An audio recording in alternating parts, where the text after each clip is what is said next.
ଆଉ ମାଲିକେ କ'ଣ ଭାବିଲ? ବାବୁଜେନା ଆଉ ଫେରିବନି? ହାଁ ବାବୁଜେନା ଫେରିଛି, ଆଉ ତା ସହିତ ଗ୍ୟାଙ୍ଗସ୍ ଅଫ୍ ପୁରୀ 2ର ଟ୍ରେଲର୍ ବି ନେଇକି ଆସିଛି। ହାଁ ଆଉ ତମେ ସବୁ ଦେଖିଲଣି କି ନାହିଁ? ହାଁ ଦେଖିନ? ଆରେ ଆରେ ତମେ ସବୁ କରୁଛ କ'ଣ? ହାଁ ଆରେ ଯାଇକି ଟ୍ରେଲର୍ଟିକୁ ଦେଖ।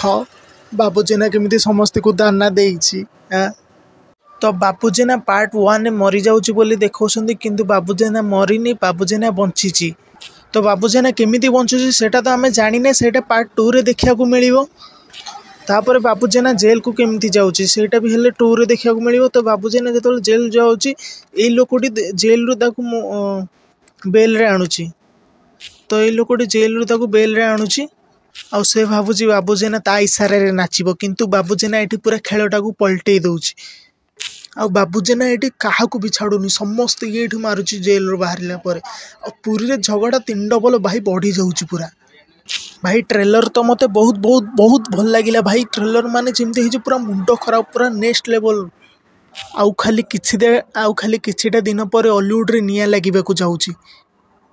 ନିଆଁ ଲାଗିବାକୁ ଯାଉଛି ମାନେ, ଆରେ ଭାଇ ଏଇ ଲେଭଲ୍ ଯେଉଁ ଭଳିଆ ୱେବ୍ ସିରିଜ୍ ହେଇଛି, ମାନେ କଞ୍ଚାଲଙ୍କା OTTରେ ଯେଉଁଦିନ ରିଲିଜ୍ ହେବ ମାନେ ଭାଇ ଖାଲି ବ୍ଲାଷ୍ଟ ହେବ ଅଲିଉଡ଼ରେ ଭାଇ। ଏମିତି ମାନେ ୱେବ୍ ସିରିଜ୍ଟା ହେଇଛି, ମାନେ ଟ୍ରେଲର୍ ଦେଖିଲା ପରେ ଏମିତି ବହୁତ ମାନେ ଏକ୍ସାଇଟମେଣ୍ଟ ଆହୁରି ଭାଇ ବଢ଼ିଯାଉଛି ଟ୍ରେଲର୍ ଦେଖିଲା ପରେ।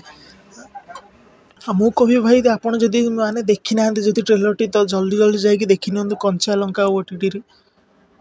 ଆଉ ଖାଲି ବାସ୍ ଅପେକ୍ଷା ରହିଲା 23 ତାରିଖକୁ କେବେ ରିଲିଜ୍ ହେଉଛି। ଆଉ ସେତେବେଳେ ପର୍ଯ୍ୟନ୍ତ ରହୁଛି, ବାଏ।